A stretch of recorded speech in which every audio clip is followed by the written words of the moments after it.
A lot of this isn't going to make sense to you, and I'm sorry about that. I'm just going to start at the beginning, with the house.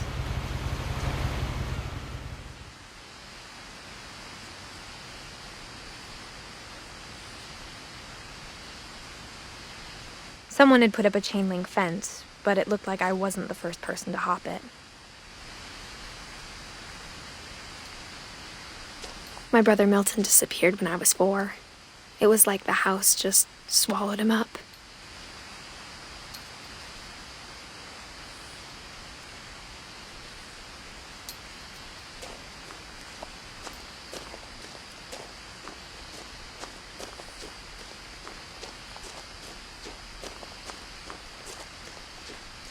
I lived here until I was 11, but I wasn't allowed inside half the rooms.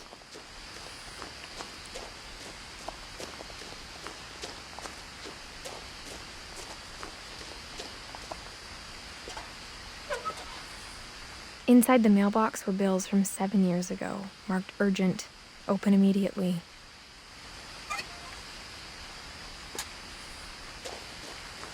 I hadn't been back since my brother Lewis's funeral.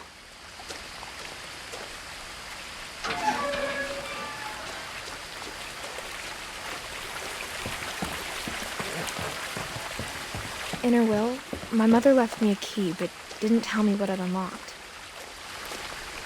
Maybe she thought I'd know, or she thought that the mystery would be enough to bring me back.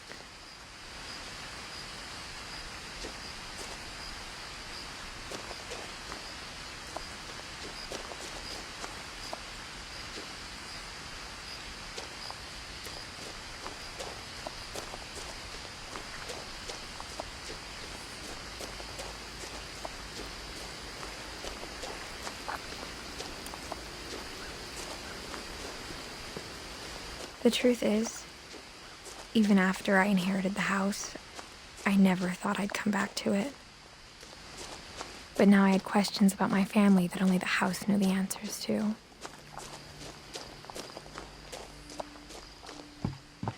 The woods around the house have always been uncomfortably silent, as if they're about to say something but never do.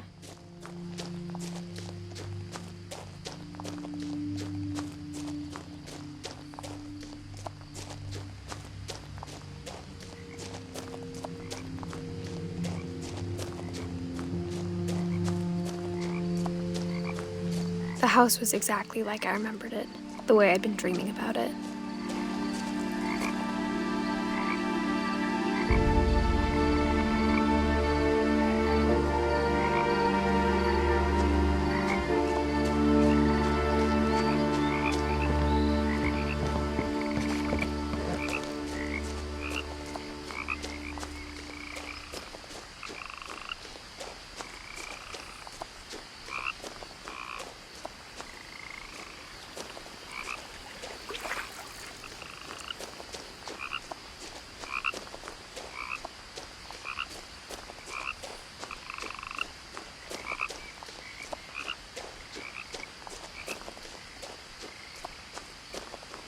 As a child, the house made me uncomfortable in a way I couldn't put into words.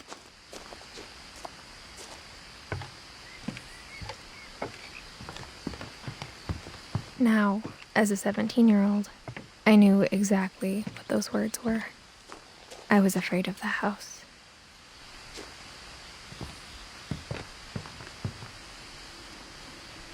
I hoped the key might unlock the front door. It didn't.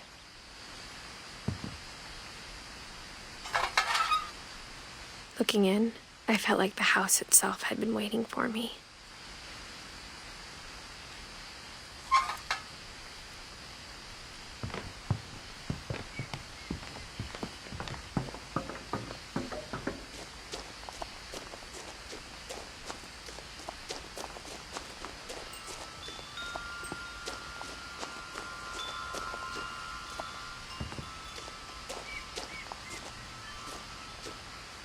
The house felt like it had always been here. Even the swing set was older than my mother.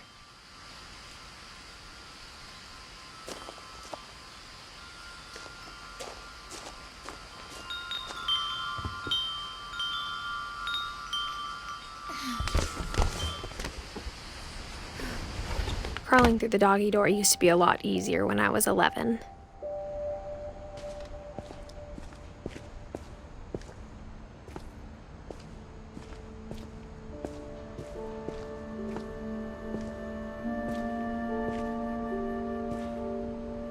The power had been turned off the night we left. For the first time in years, I felt like I was home. But instead of a family, there were just memories of one.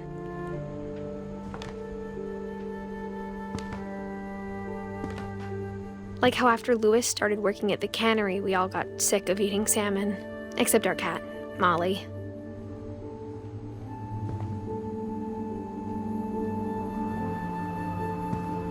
Or how only one restaurant would deliver to our house, so we had Chinese a lot.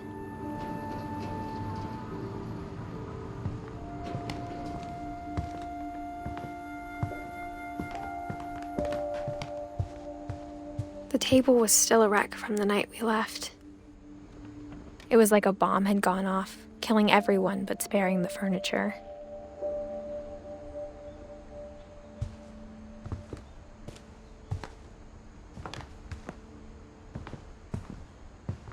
My mom was the only one of us who could imagine Great-Grandma Edie living in a nursing home.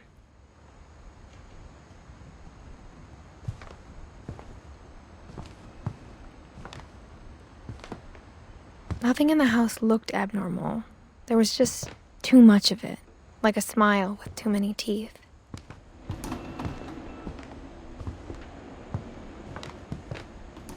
Even the fireplace had a story.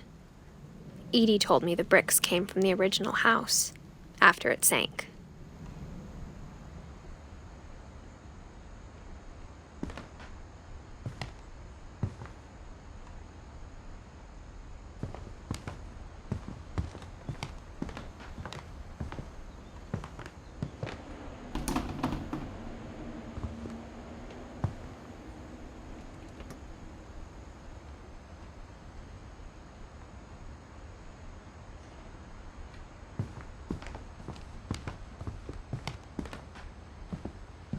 Mom always told me to stay out of the basement, so I wasn't too surprised when the key didn't fit.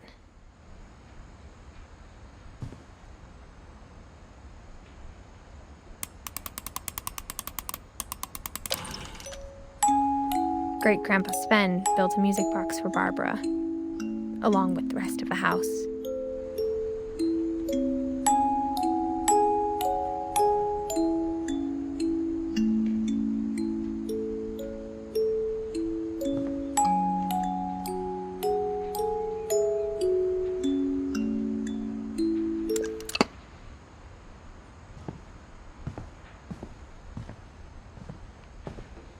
A lot of things got left behind in the whirlwind of that last night.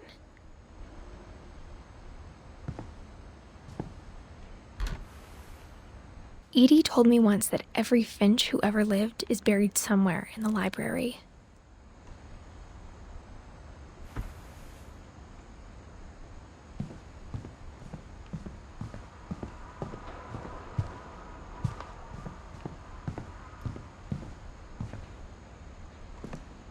After Milton disappeared, Mom sealed up all the bedrooms. Then Edie retaliated and drilled peepholes.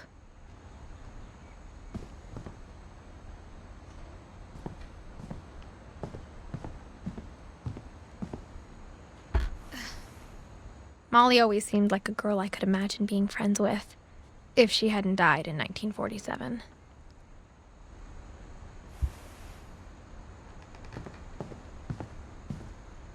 I spent a lot of time playing in Great Uncle Walter's room. I think my mom sometimes regretted not sealing it up.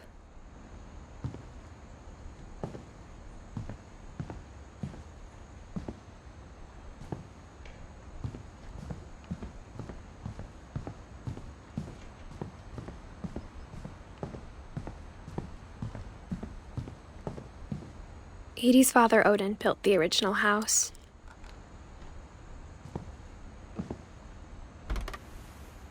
Barbara was a child star for 2 years, until America grew out of it.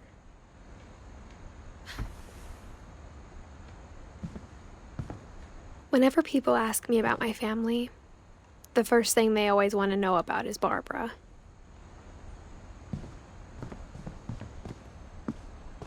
Mom must have locked the third floor stairs on the night we left.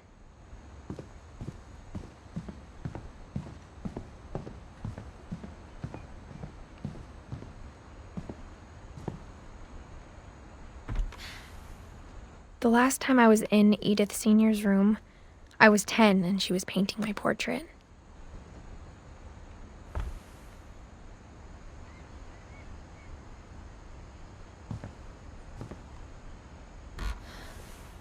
My Grandpa Sam spent 7 years sharing a room with his dead brother, Calvin.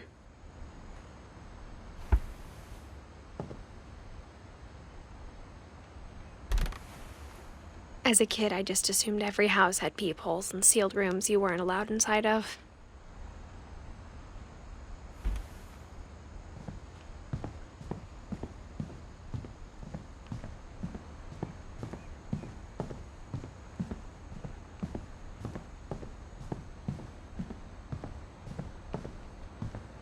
Lewis told me there were secret passages, but I never believed him.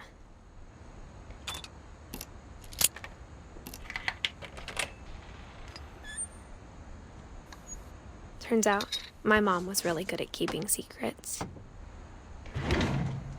Now it was time to find out what my mom had been afraid of. From the paintings on the wall, it was clear my brother Milton had been here before me.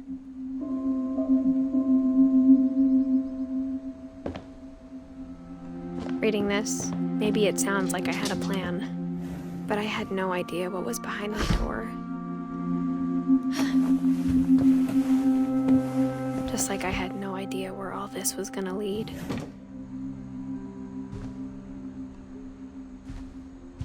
I grew up looking at Molly's room through the peephole.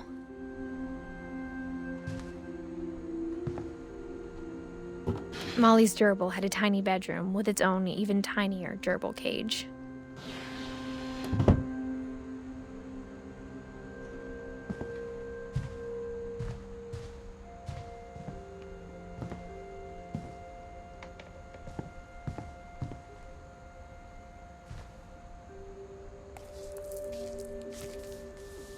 December 13th, 1947. Dear Diary, I'll be gone soon, but I wanted to tell somebody about what's gonna happen. It started when Mom sent me to bed without dinner. I woke up and I was starving, so I looked around for something to eat.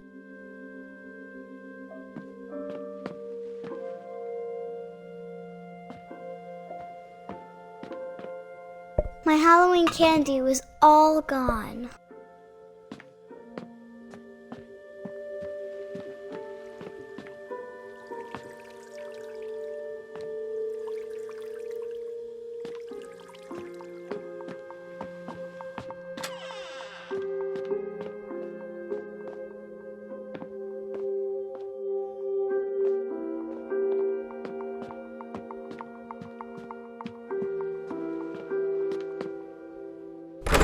Mom, can I come out now?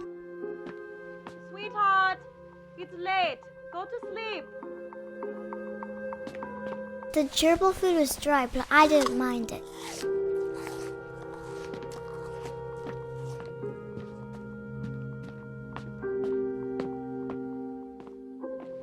I kept eating and eating.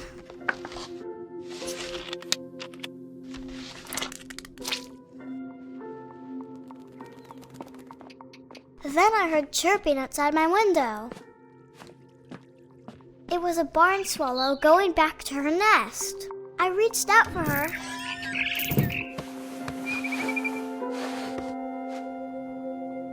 And suddenly, I was a cat. I tried to be quiet, but the bird was really scared.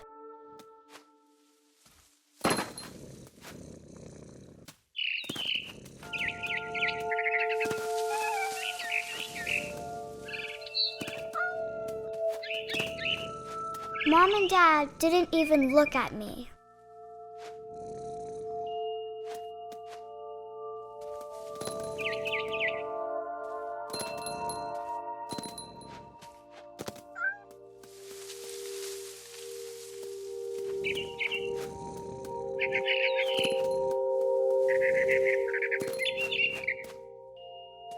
I jumped and I almost got her.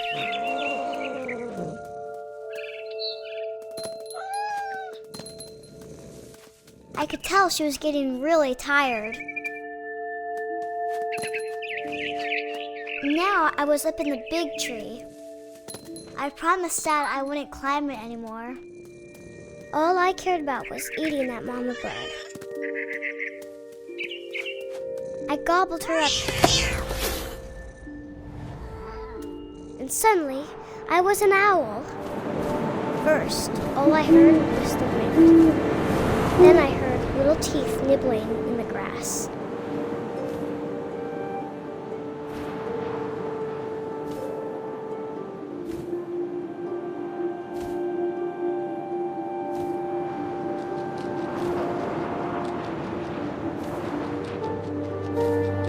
Rabbits.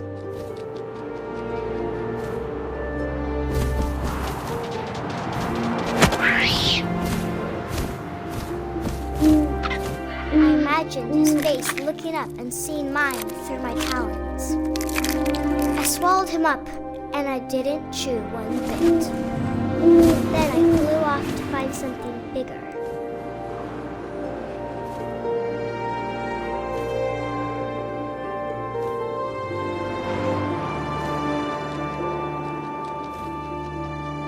A mama rabbit.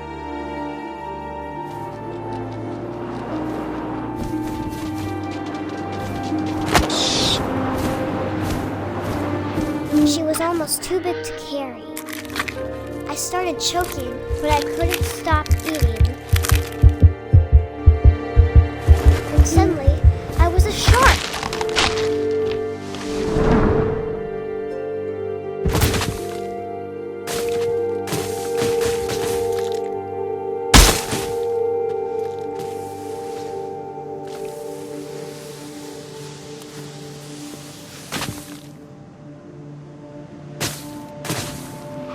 I rolled off a cliff and into the ocean. Now, I was hungrier than ever.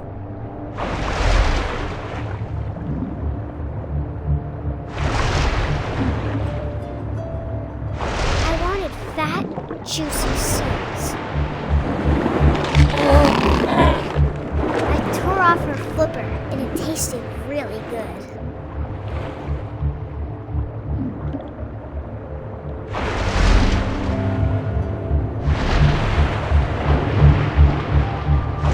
Grabbed on tight. But I was so hungry, I jumped out of the water. When I opened my eyes, everything had changed.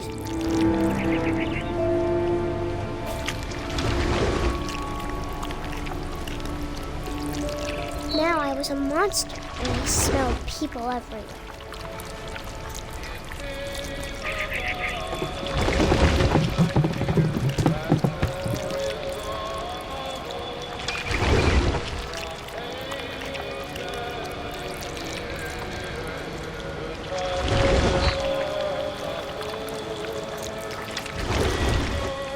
I was big, but I moved real quiet.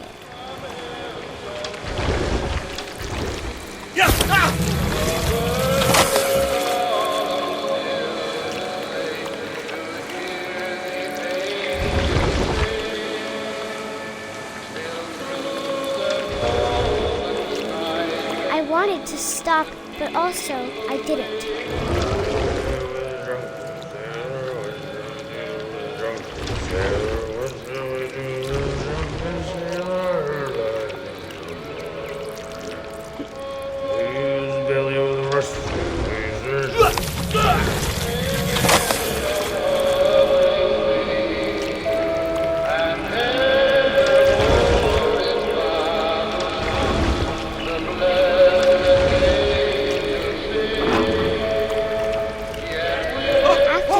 Passenger, I was still hungry. And across the water, I smelled something new. Something I had to have, so I swam towards it.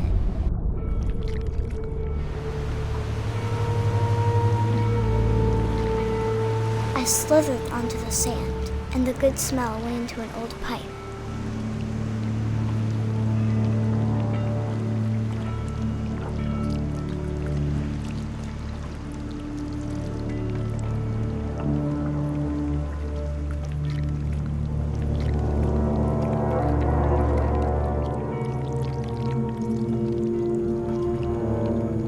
I got closer and closer.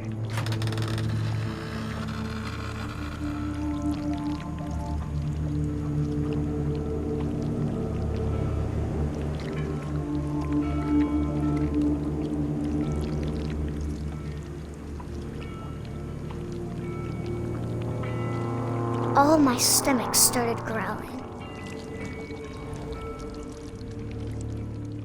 And suddenly, I was me again. I held my breath for a long time, but I couldn't hear anything. I think it's waiting for me to fall asleep. But it's not going to wait much longer. It needs to feed, and we both know I will be delicious.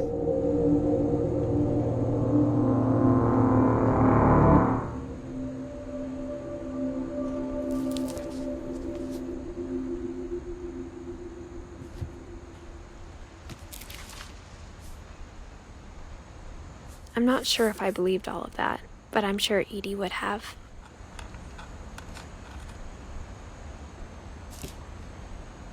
I got the sense Edie had spent a lot of time here, before my mom sealed the doors.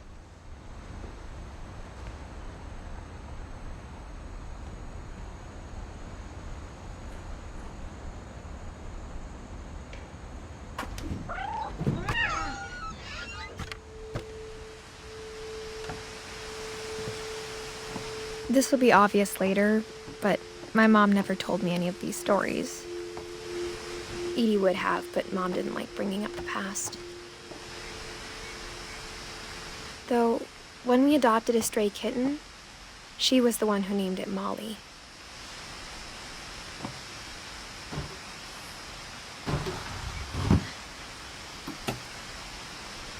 I spent a lot of time in Great-Grandma Edie's room.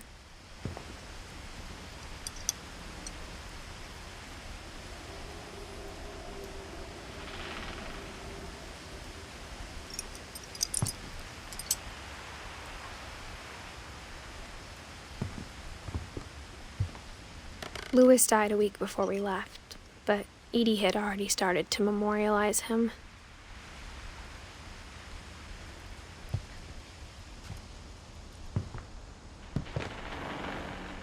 Her room was like a museum. For 500 years, the Finches have been famous throughout Norway for their fortune and misfortune. Odin Finch buries the latest victims of the family curse, his wife Ingeborg and their newborn son, Johan. On January 7th, 1937, he set sail with his family and his house, hoping to leave the curse behind. But 40-foot waves off the coast of Washington send the house and Odin to the bottom of the sea. Odin's daughter Edie, with husband Sven and baby Molly, step ashore on their new home, Orcas Island.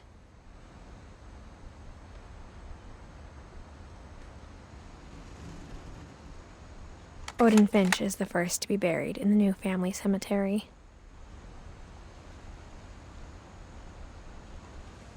His daughter Edie is already dreaming of a new Finch house.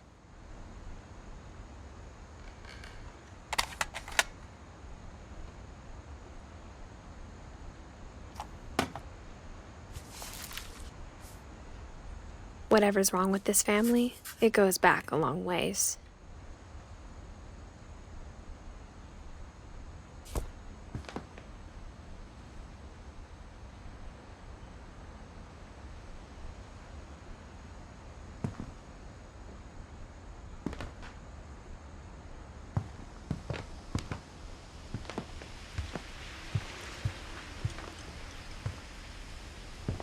When Edie told people Sven was killed by a dragon, she could also have said he was building a dragon-shaped slide that collapsed.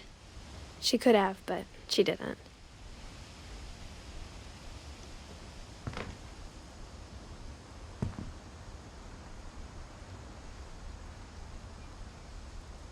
Even in her 90s, sometimes Edie seemed a lot younger than my mother.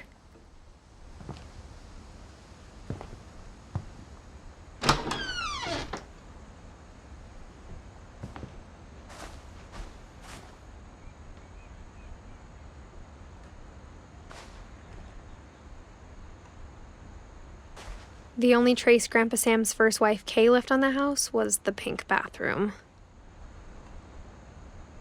It was a pretty big trace.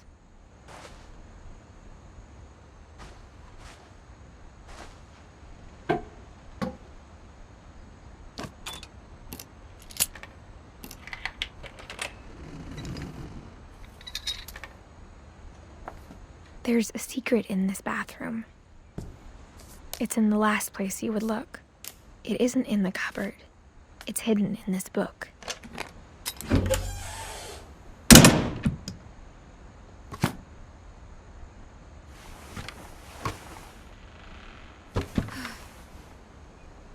Sven gave Sam an old camera he'd refurbished.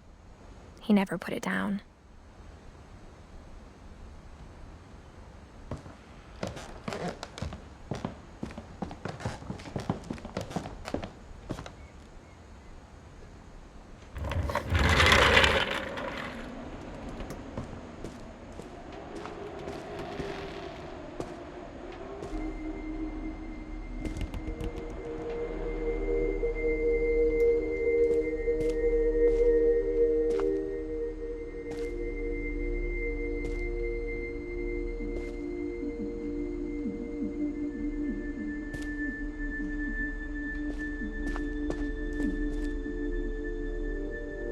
I knew Grandpa Sam had a twin, and that he never talked about him.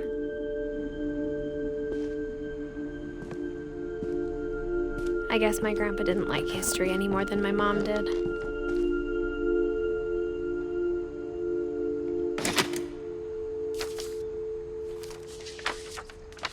How I Want to Remember My Brother by Sam Finch.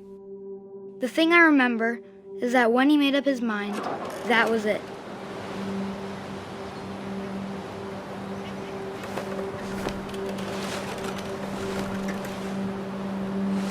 My brother said he'd die before he ate another mushroom, and he did. At Barbara's funeral, we swore we'd never be afraid again, and he wasn't. I think Calvin always wanted to fly.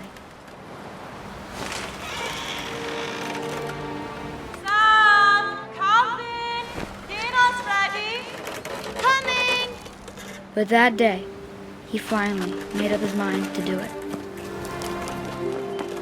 I told him going around was impossible. Maybe if I hadn't said that. Alvin, I'm not gonna tell you again. Maybe if the wind hadn't picked up. Then maybe he'd still be here. But I doubt it. I think he'd already made up his mind.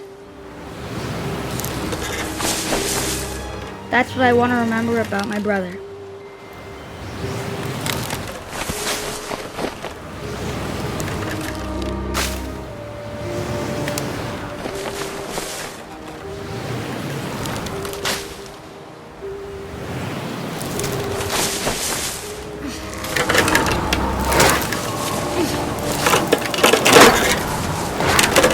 day he made up his mind to fly. And he did.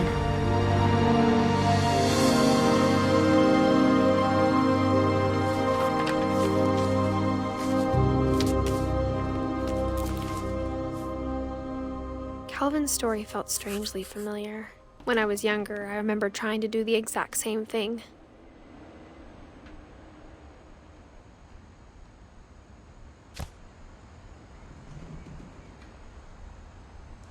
After the funeral, Edie roped off Calvin's half of the room.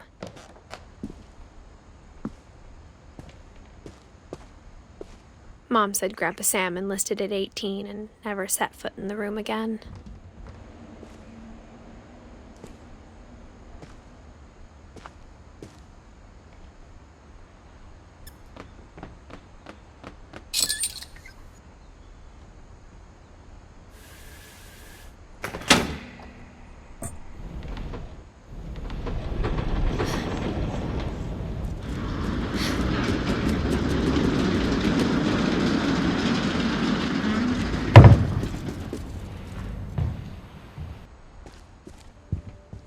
The passages were a pretty tight fit.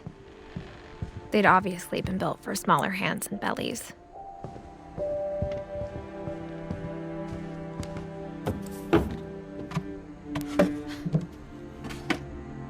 Growing up, I always thought of Barbara as a child star.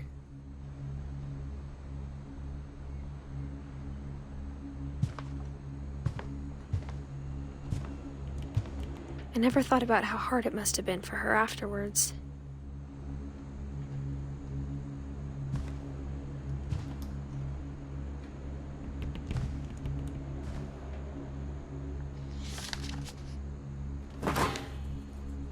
Of all the stories people wrote about Barbara's death, I'm surprised Edie saved this one.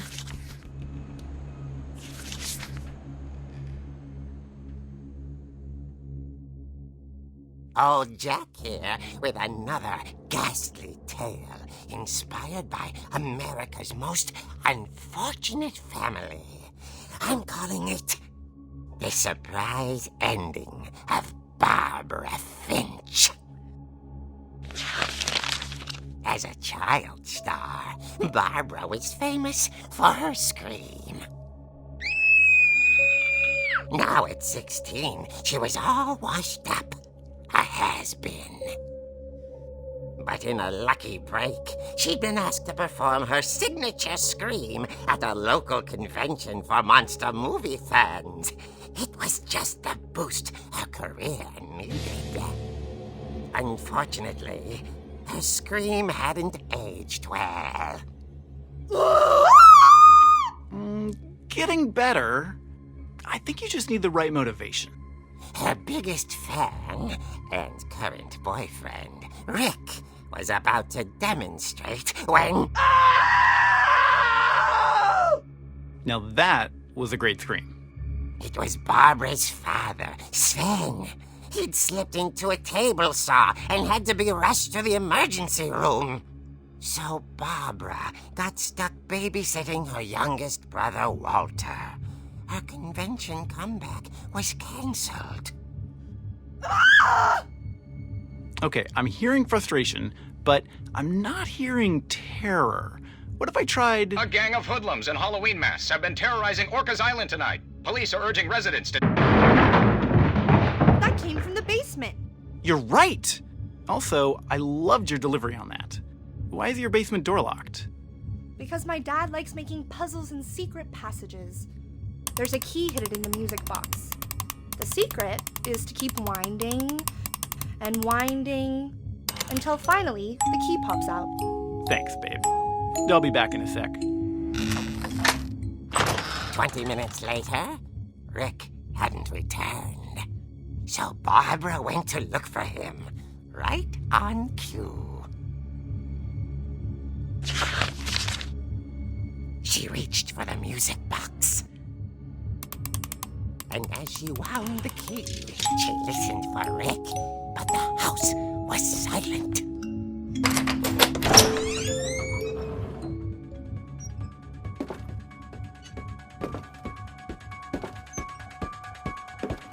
She found Rick's crutch, and imagine the worst.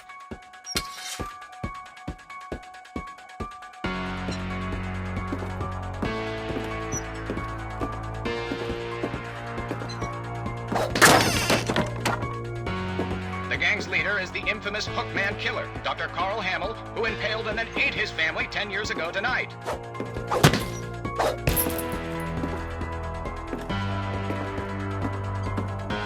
The old fridge rattled and grew still.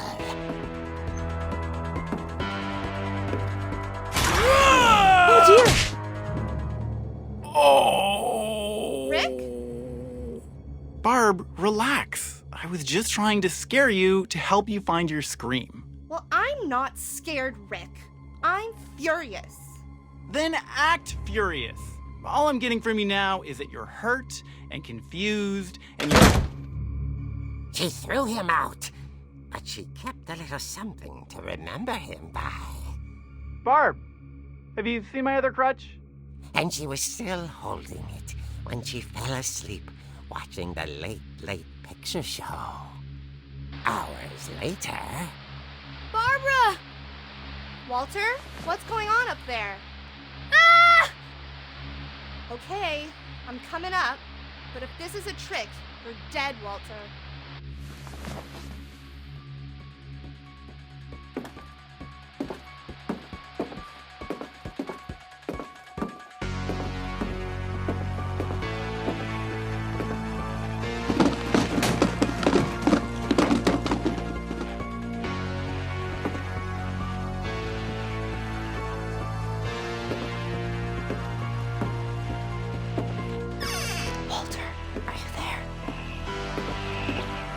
Walter had vanished, but his bedside radio was still on.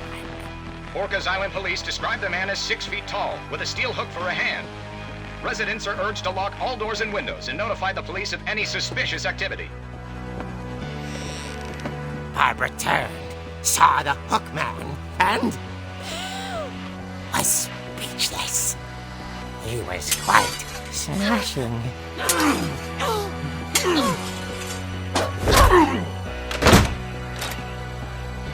And he was. He couldn't get enough of Barbara. Okay, Barbara, there's gotta be another way out of here. That night, she played her part beautifully.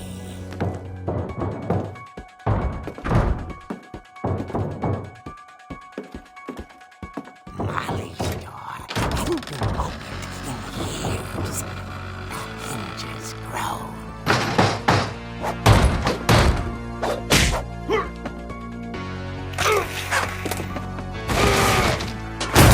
He wasn't moving, but she sensed the story might not be over yet.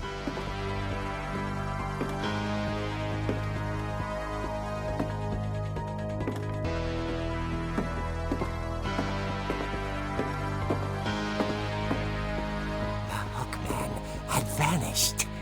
She listened for his breathing, but all she heard was...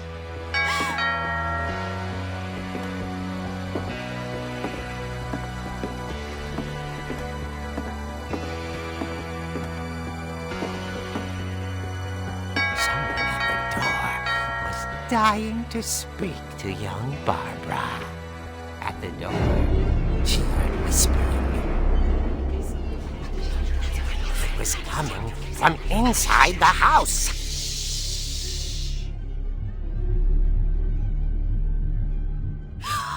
Oh dear. The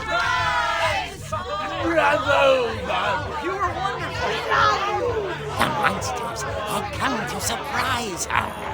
For Barbara, it was a dream come true. Then she saw what kind of monsters they were, and she realized what was about to happen. She was going to be famous. And with her final breath, Barbara Finch gave the performance of her life.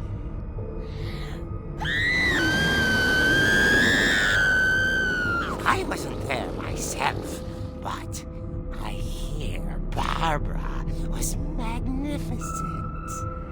Poor girl. She had a taste for stardom.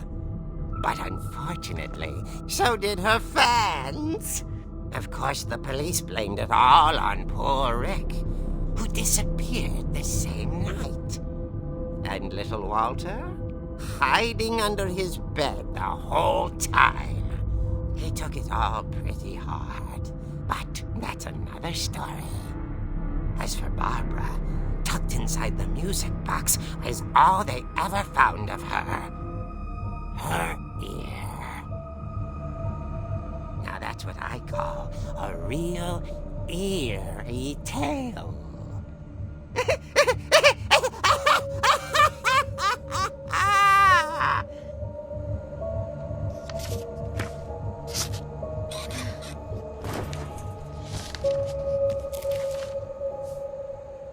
Edie told me all Barbara wanted was to be remembered, as absurd as that comic was.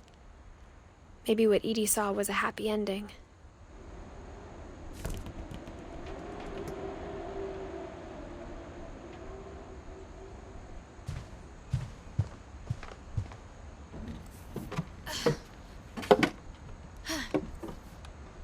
I guess now I know why Mom didn't like me playing with the music box.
Mom said the basement was off limits, unless I wanted another tetanus shot.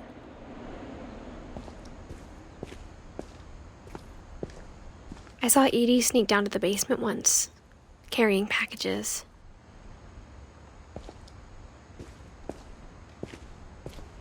I thought maybe she was hiding presents.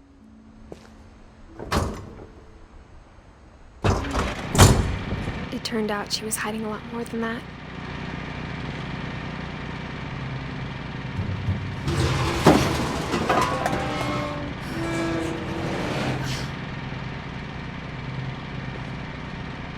I remember asking Mom once about where Walter had gone. She said after Barbara died, he got as far away as he could. If there's a pattern in all these stories,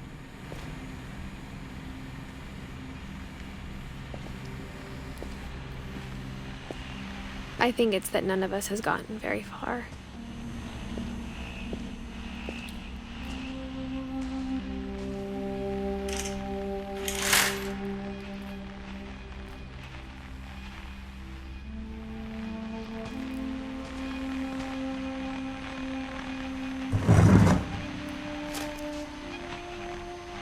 Goodbye, everyone.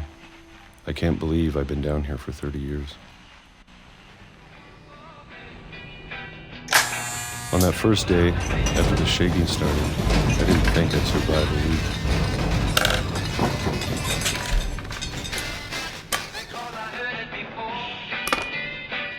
But after a few days, I settled into a routine.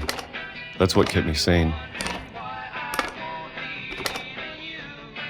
Having a schedule, living for today. I always expected to be dead tomorrow. But if you wait long enough, you get used to anything.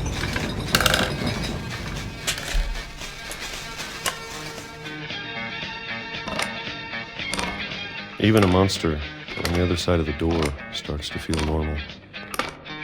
Almost friendly.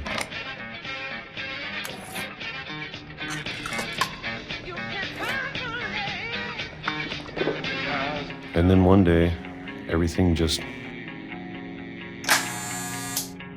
stopped.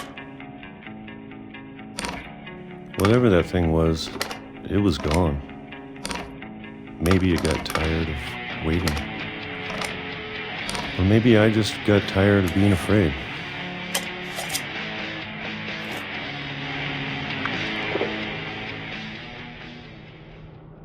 It's been a week now, the longest in 30 years.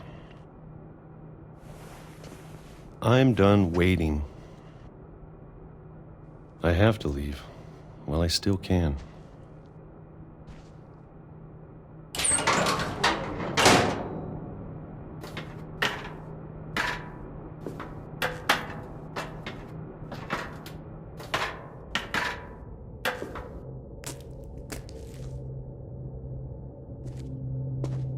I know it's out there, somewhere. Whatever killed Barbara and Molly and Calvin.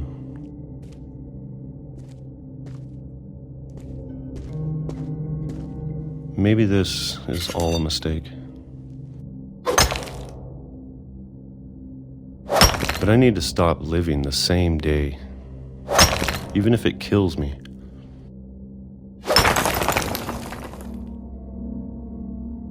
Whatever's out there, I want you to know I'm ready for it. I'm going to appreciate all of it, especially the food. I don't mind if I only have a year left, or a month, or a single week. I'd be happy with one real day. I can already imagine the sun on my face.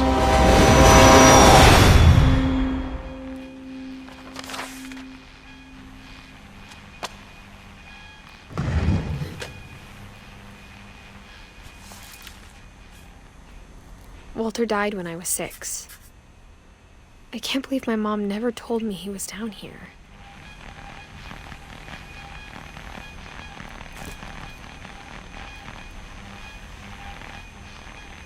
I'm sure my mom was trying to protect me.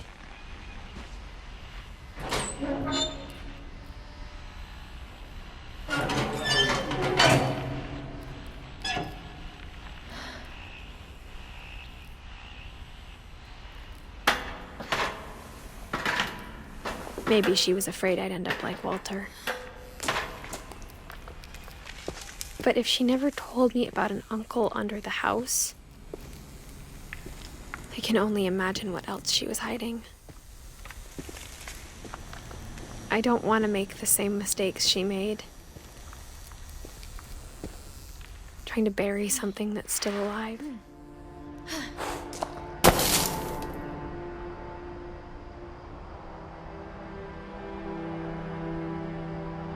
Now that there's only one of us left, or maybe 2, I thought it was time I heard the stories for myself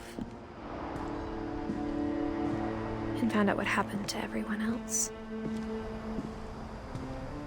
But now I'm worried the stories themselves might be the problem. Maybe we believed so much in a family curse, we made it real.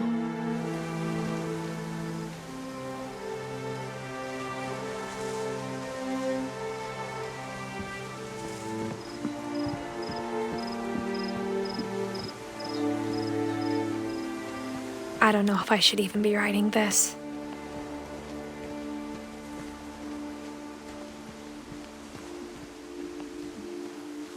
Maybe it'd be better if all this just died with me.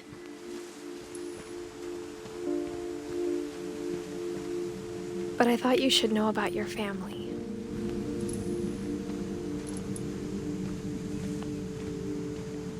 And the history you're a part of.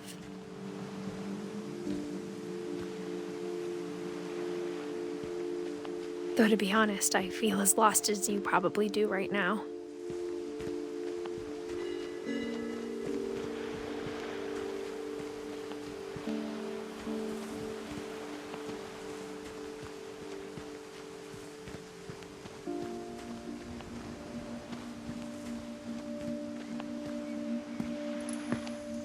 I think the people in these stories believed them, for what that's worth.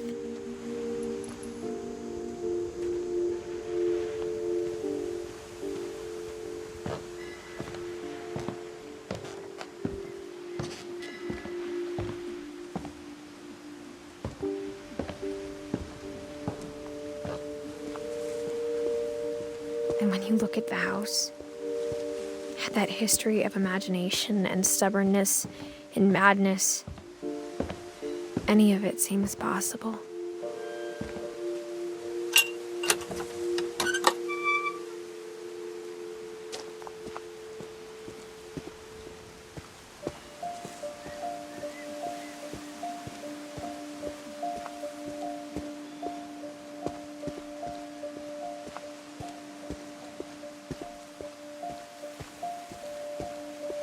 I think we've been surrounded by death for so long, we've just gotten used to it.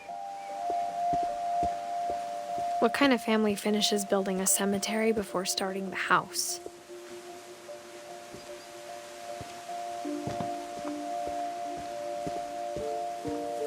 It's embarrassing for me to admit this, but the pet cemetery made me more uncomfortable than the human one.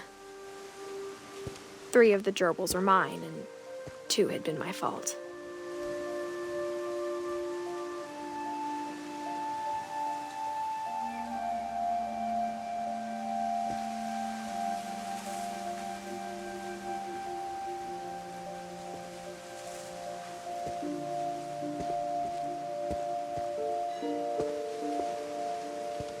Sven built the house, but it was Edie who designed the cemetery.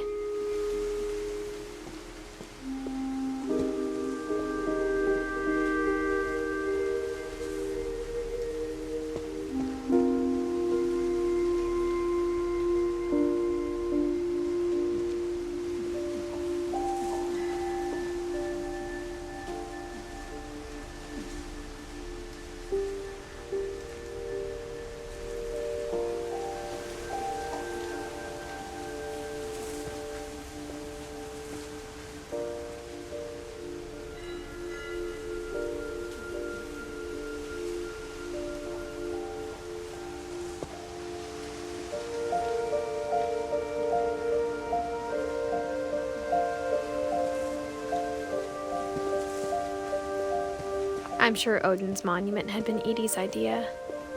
My mom was always trying to move on, but for Edie, the past never went away.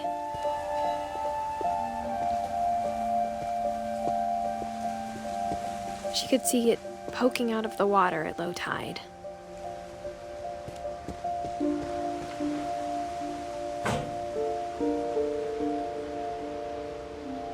Edie said she dreamed about the old house every night.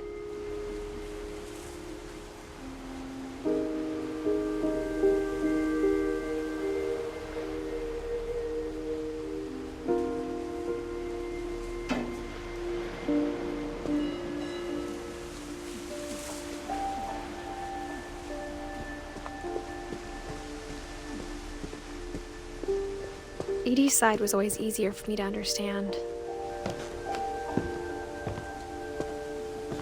But the older I get, the more I can see where my mom was coming from. Her dad had been pretty strict, but it wasn't enough to save her brothers. She was just trying to do better.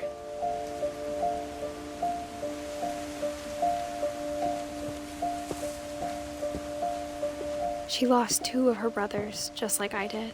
I get why she tried so hard to protect us.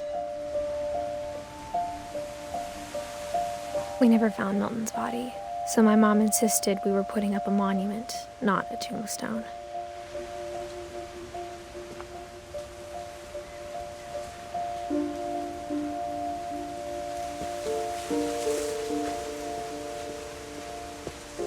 There's so many things I wish I could ask my mom now. Part of me thinks this is what she wanted all along. For me to come back someday and find everything out for myself.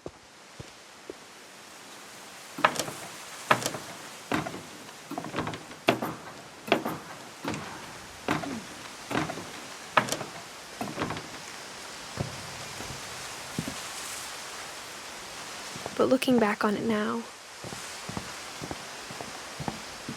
if she told me there was going to be so much climbing, I never would have come when I was 22 weeks pregnant.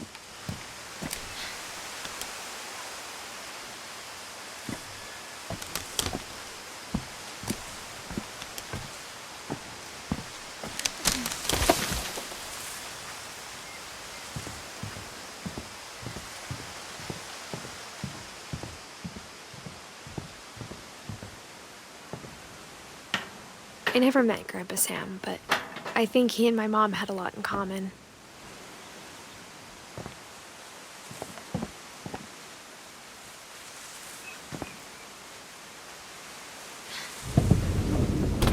They were both pretty intense.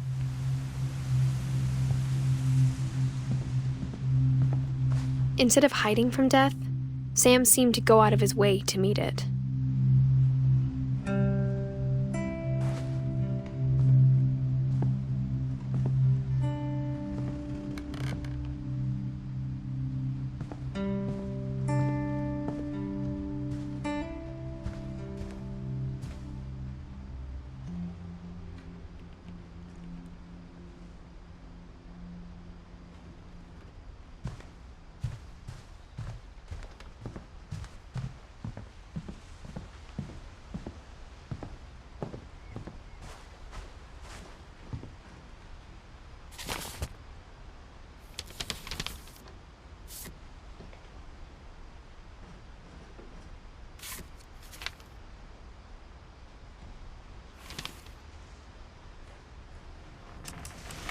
Dawn, I promise, you'll never forget this weekend.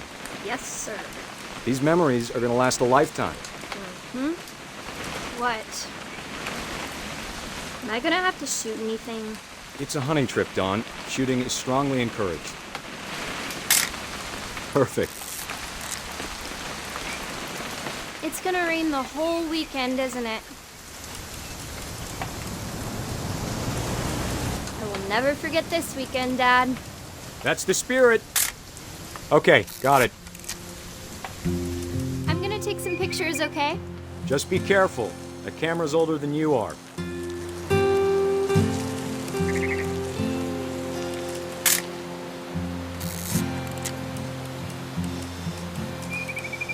You're right, Dad. It's starting to clear up. Still freezing, though. Definitely should not have drunk all that coffee. Hey! That's a keeper. Nothing quite like being outside. I'm just saying, I'm not always gonna be here, Dawn. You'll need to remember this stuff, if you want to survive. I'll be fine, Dad. You know who else thought he was gonna be fine? Some guy who died. Dawn, I'm being serious. I know, Dad. You're always serious. Doesn't being out here make you want to chill out? Well, to tell you the truth, I haven't been out here in 20 years.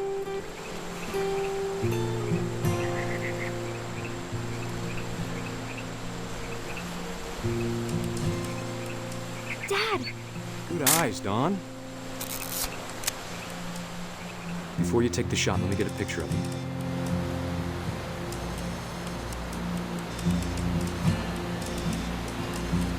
Dad, I... Just breathe. Turn off your imagination. Focus on your target. Let me get behind you. Do I have to do this? Dawn, you don't have to do anything. But if you want to survive, you'll need to be strong. Great shot, Dawn!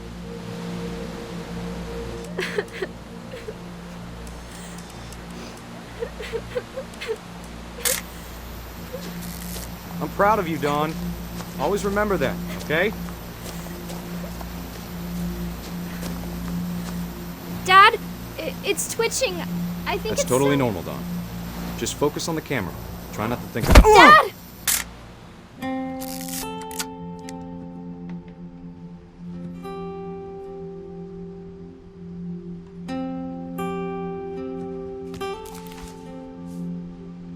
Of all these stories, that's the one I wish most that my mom had told me.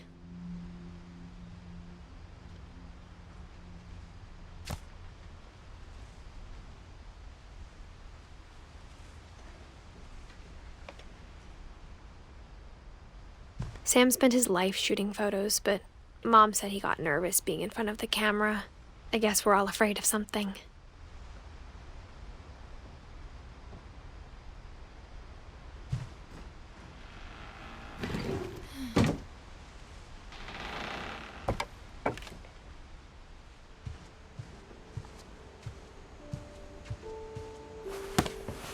After Sam died, my mom and Edie got really close.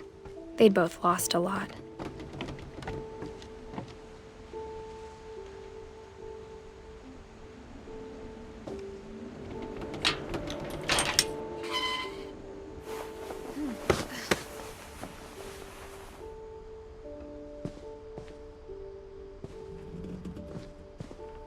I can't imagine my mom ever writing poetry, and yet...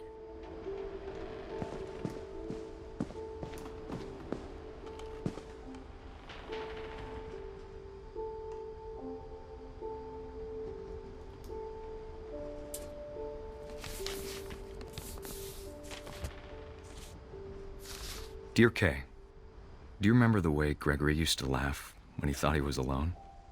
Like something funny was happening, but only he could see it. I think he saw things the rest of us don't.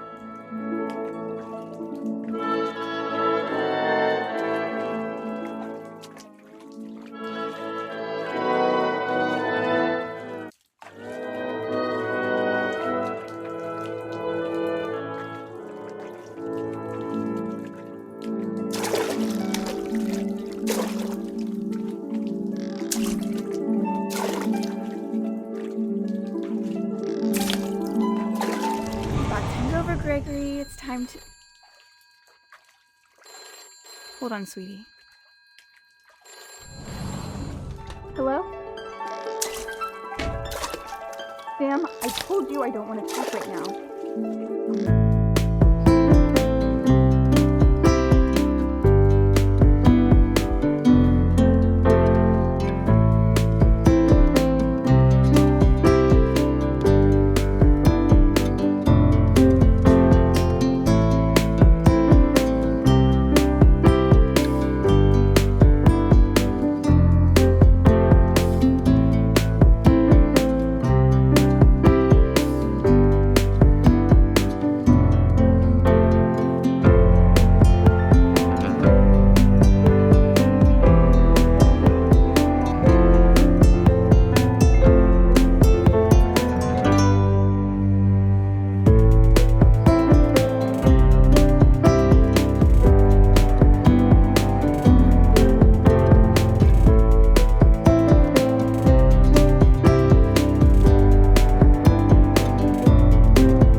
Good luck, Kay. Love, Sam.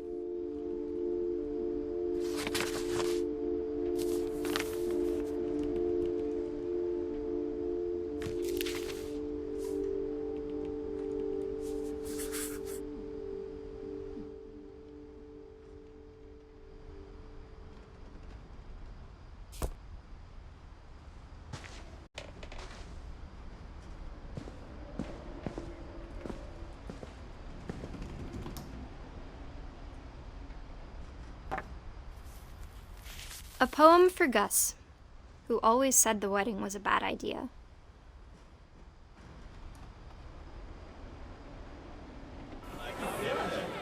Our father never hit us kids, at least not very hard, before the day my brother said with teenage disregard that he'd be dead before he'd see a wedding in our yard.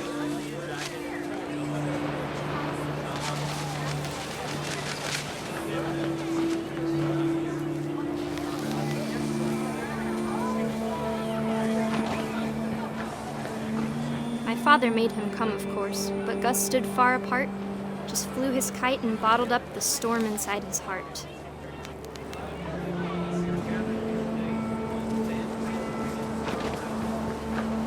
I tried to talk him out of it, but though he'd never met her, "We don't need a stepmom," were the words that I now pronounce you husband and wife. You may kiss the bride.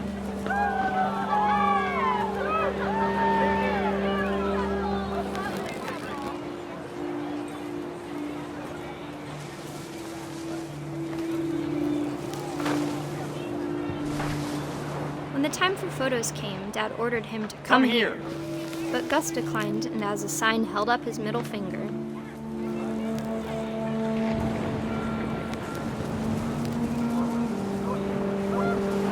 The wind picked up, and panicked geese appeared and quickly went. But all the humans did that day was go inside the tent.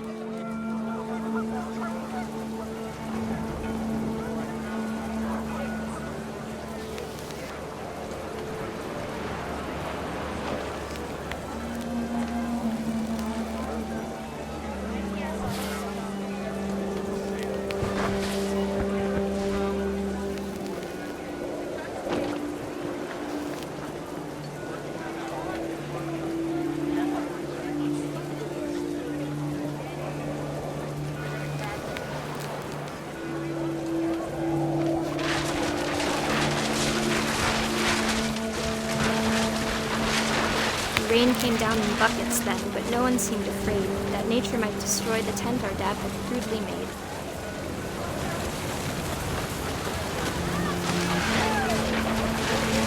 The thunder sounded much too close and full of angry power.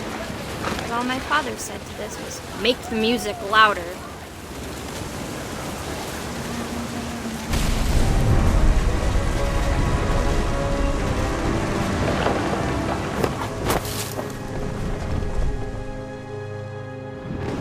I wish that I could truly say I thought about you on that day. Out there on the beach alone, just you, the wind, the sea, and foam. But I didn't, until we found you.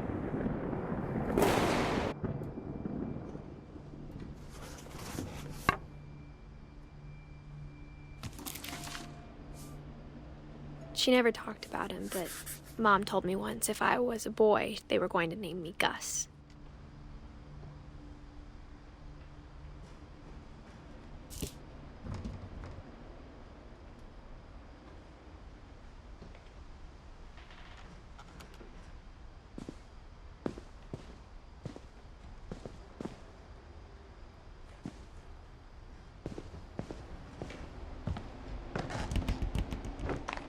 My mom moved up to the loft after her brothers died.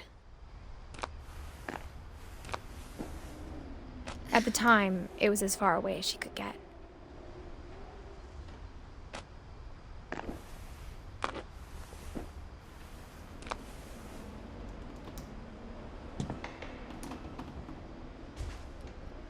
Religion was another thing my mom never talked about, but I think it helped her a lot after her dad died.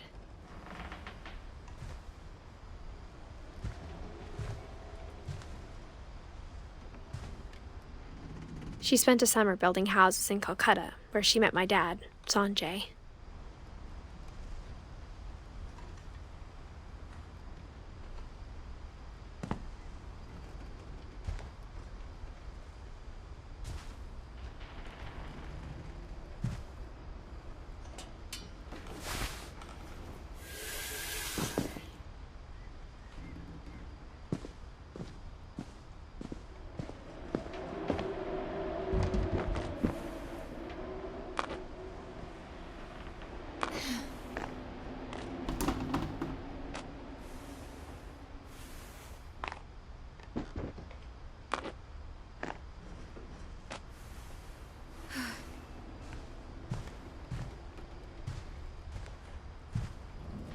My mom moved to India a week after graduation and got a job teaching English. Louis was born a year later.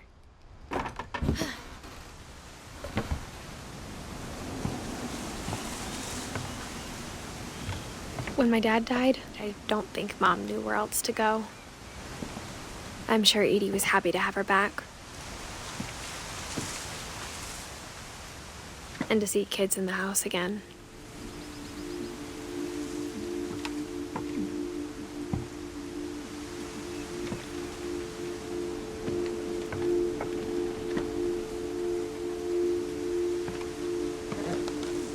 The house had to get a little bigger, but Edie was used to that.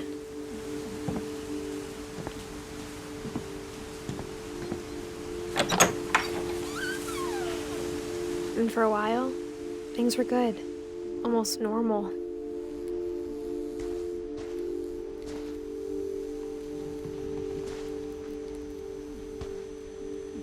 But it didn't last.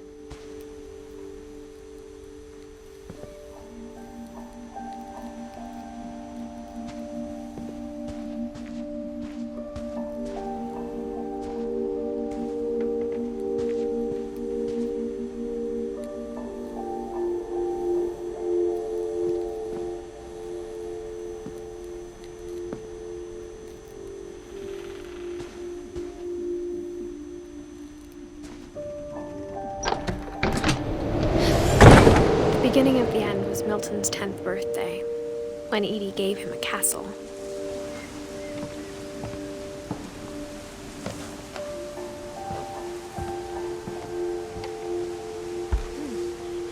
After Milton disappeared, the only thing he left behind was a room full of paintings.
Milton Finch in The Magic Paintbrush.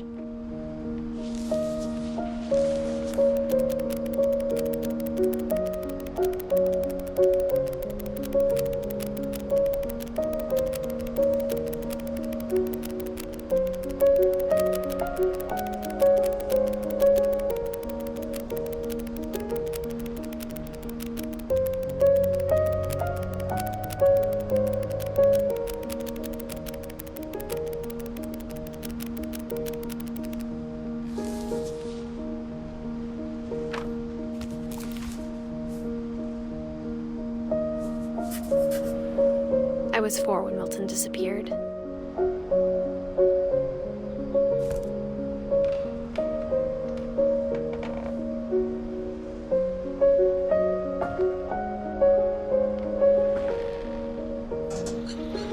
Mom spent months searching for my brother.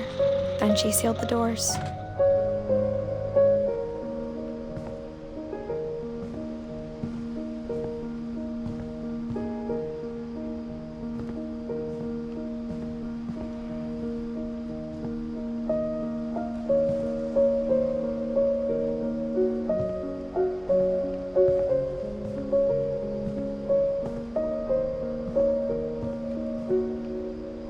Whatever Milton had found in the house, Mom didn't want it getting out.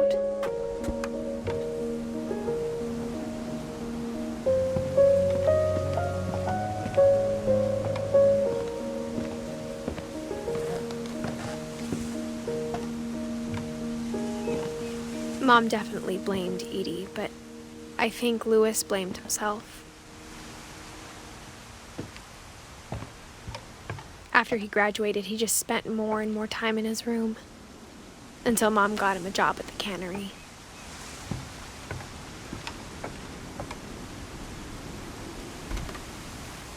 Everyone always told me to stay out of Louis's room, except Louis.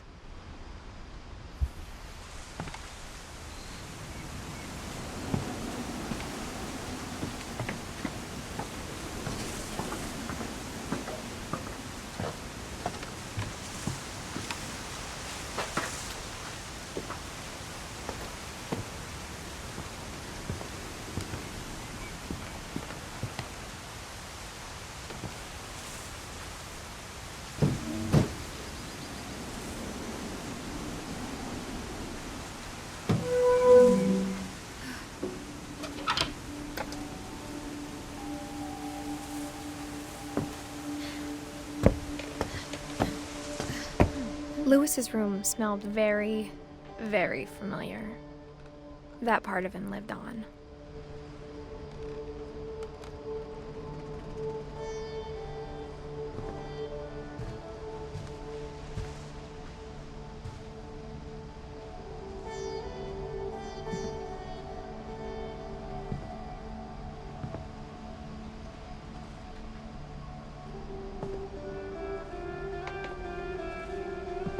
Louis and I spent a lot of time playing games together, but he was surprisingly bad at them. He died a lot.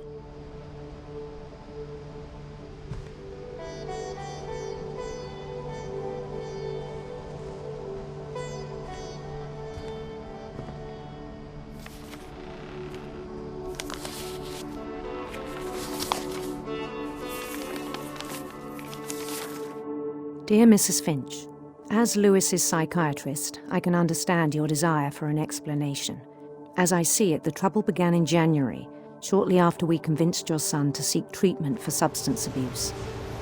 Newly sober, I believe Louis first noticed the monotony of his daily life.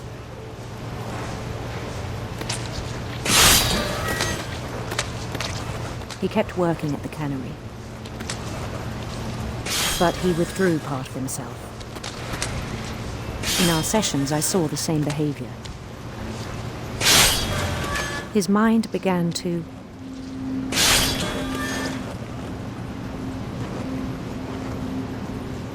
wander. I asked him to describe it. He said he started small, imagining a labyrinth. He'd feel his way about. Then something moved. Bats. And toads.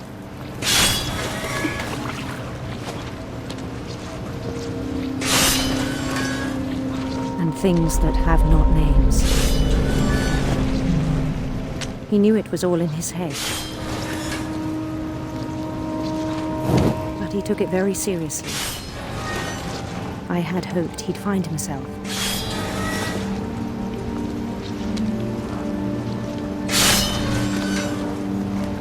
But he found something more.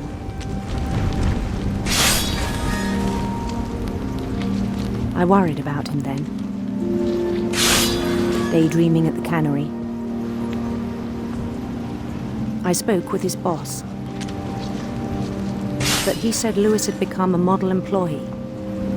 Methodical, tireless, focused.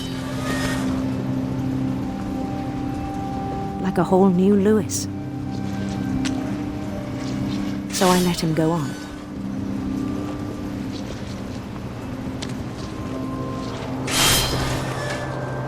I even encouraged him.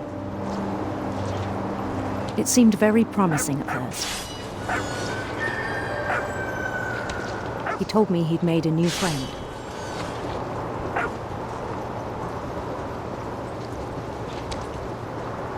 On the edge of a city he named Louis-topia. He built the city up slowly, brick by brick. Then he made musicians.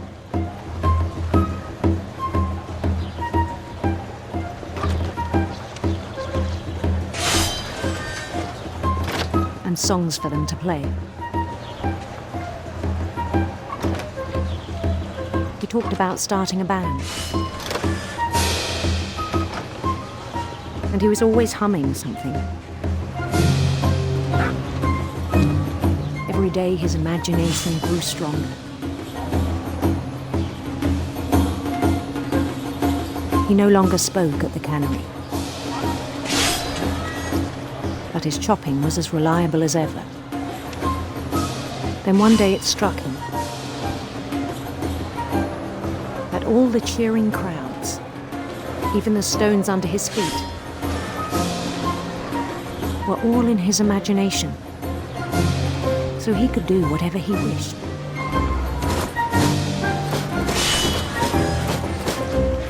He held an election for mayor, and he won.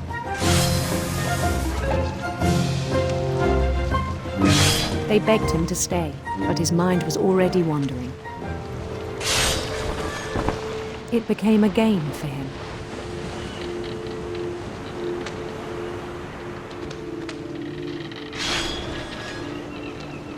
He'd conquer a city, then immediately push on. New Louisville.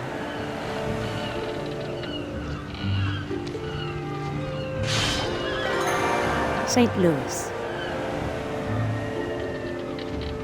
He started drifting away from our reality.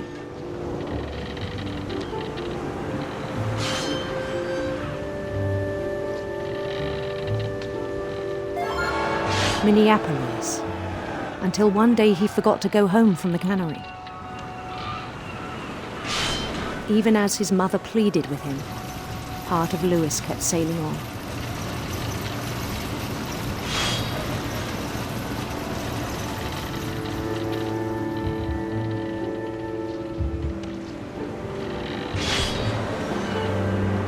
In Louisburg, he heard rumors of a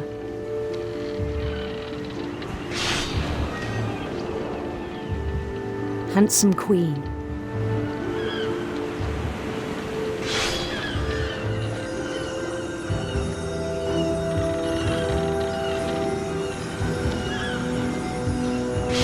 The queen was on her own quest for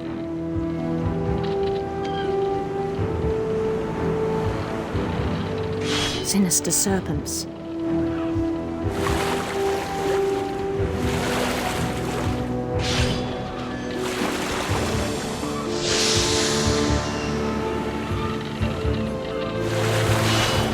He followed the sound of her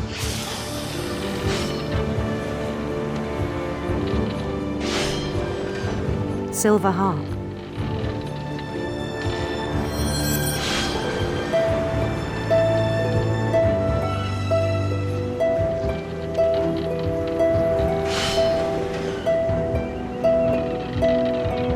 His chase led him to a golden palace east of the sun and west of the moon. Even then, his logic remained sound. He knew the world was all in his imagination.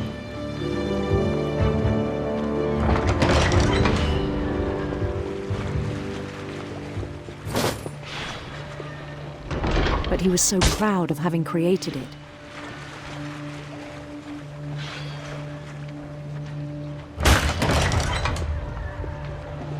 In his own eyes, he'd become something greater than a king.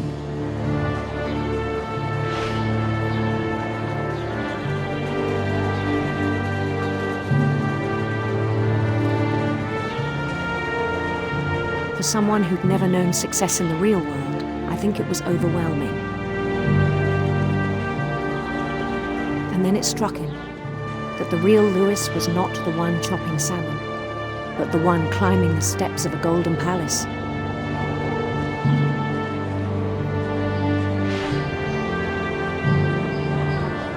My imagination is as real as my body, he told me. It was hard to argue with him.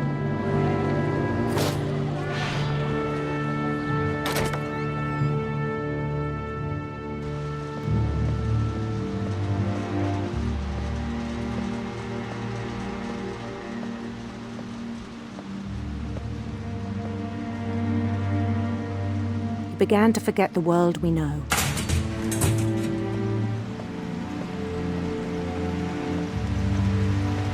I think it pained him to remember Lewis, the cannery worker.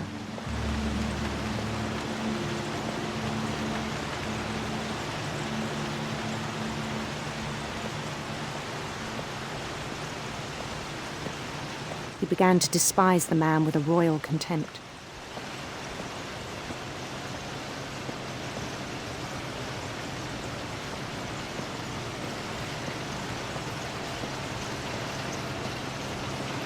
I still thought I could save him.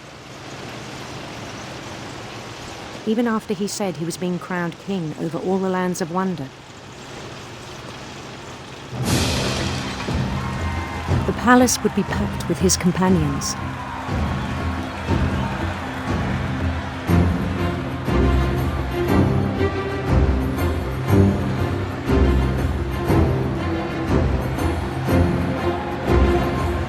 Including the wise Calico who had insisted on advising him.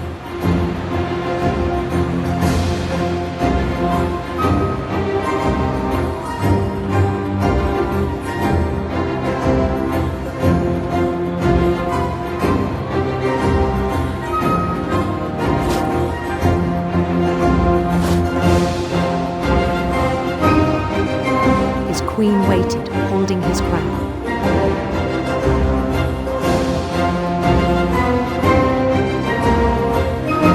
There was only one thing left to do.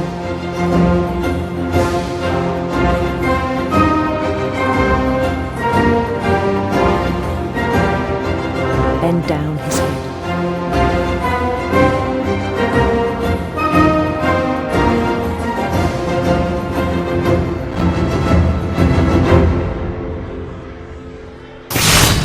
And the rest I think you know. Mrs. Finch, your son was a kind man who will be missed by all of us who knew him.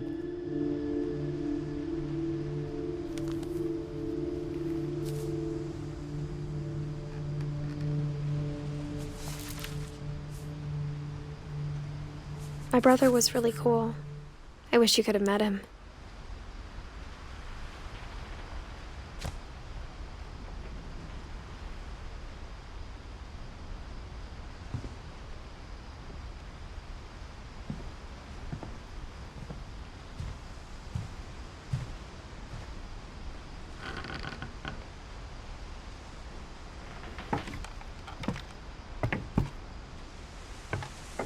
On the way back from Lewis's funeral, my mom told me to start packing. She waited until the day before we left to tell Edie. I'm not sure if she wanted to make it easier or harder.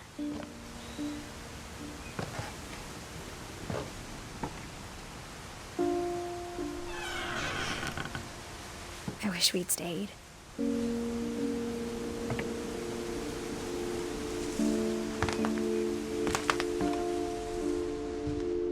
But I understand why we left.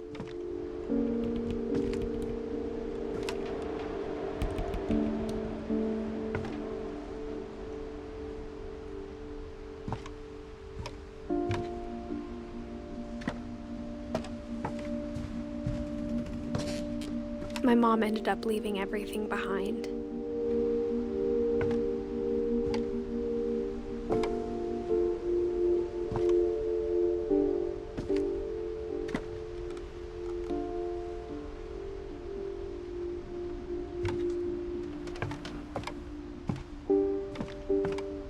What happened that night had been coming for a long time.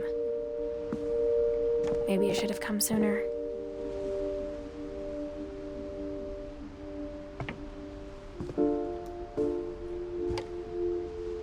But it had to end one way or another. All that's left now is to tell you about that last night.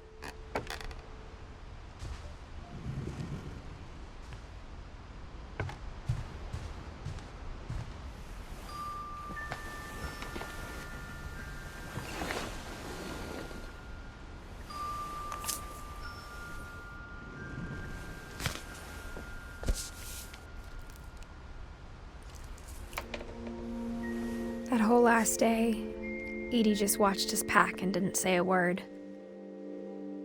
until supper when she raised her glass and said, "To our final night together, and all our final nights apart."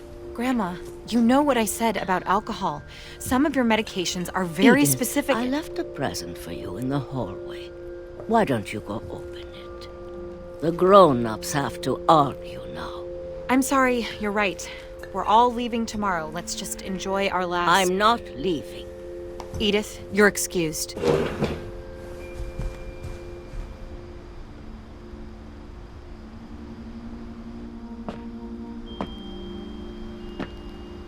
The power had been shut off that morning, but Edie always had plenty of candles.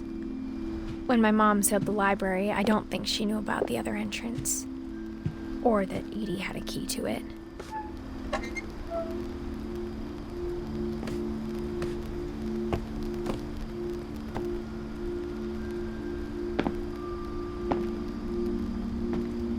The thing you're afraid of isn't going to end when you leave the house.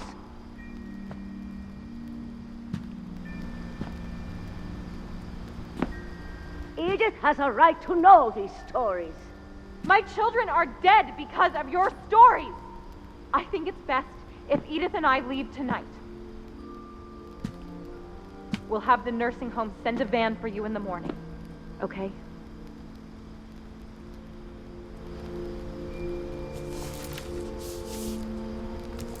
Dear Edith, there's so many stories I wish I could tell you, but there's only time for one.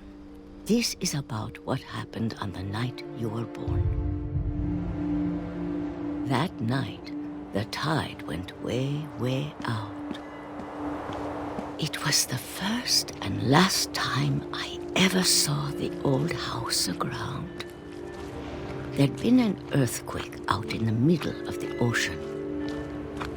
They called it the lowest tide in 1,000 years. God, it smelled awful. You know, I've seen that house every day of my life.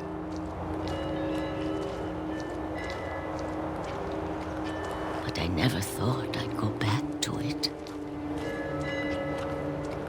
When the fog rolled in, I lost my way.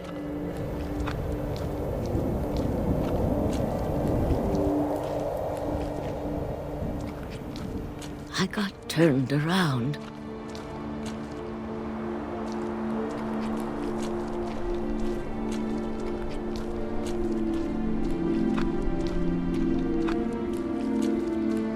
I started seeing things.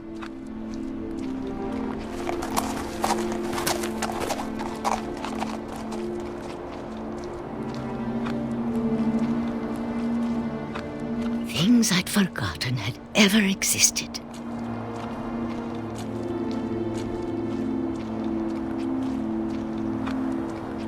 But when I saw them, they felt like old friends. That night, a lot of things came back to me. Or maybe I came back to them.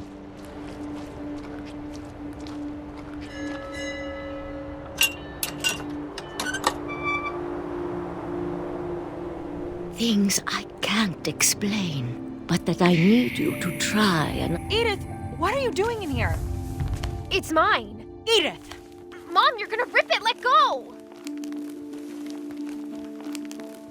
I kicked and screamed, but Mom dragged me to the car. I never saw Great-Grandma Edie again. The next morning, the van came to pick her up, but she was already gone. After that, we moved around a lot.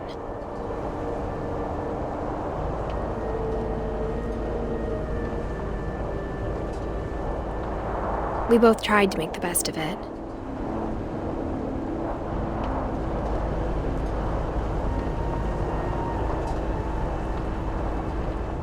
A few years went by.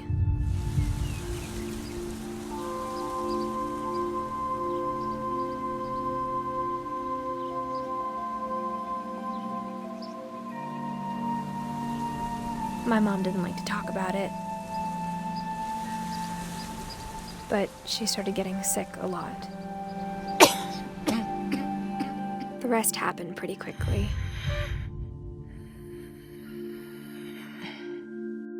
She got better for a while, and then she didn't.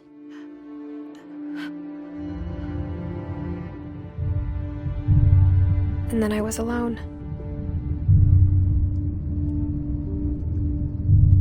The last Finch left alive.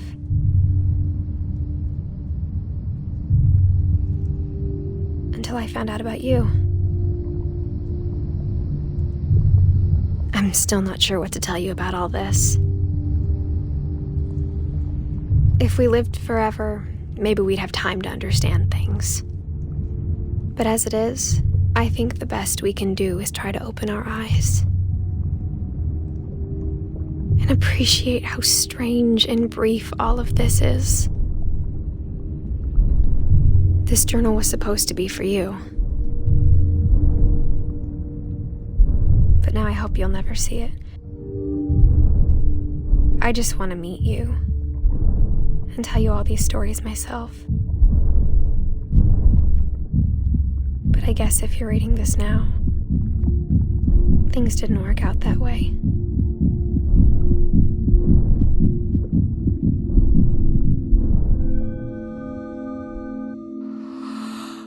This is where your story begins. I'm sorry I won't be there to see it. It's a lot to ask, but I don't want you to be sad that I'm gone. I want you to be amazed that any of us ever had a chance to be here at all. Good luck.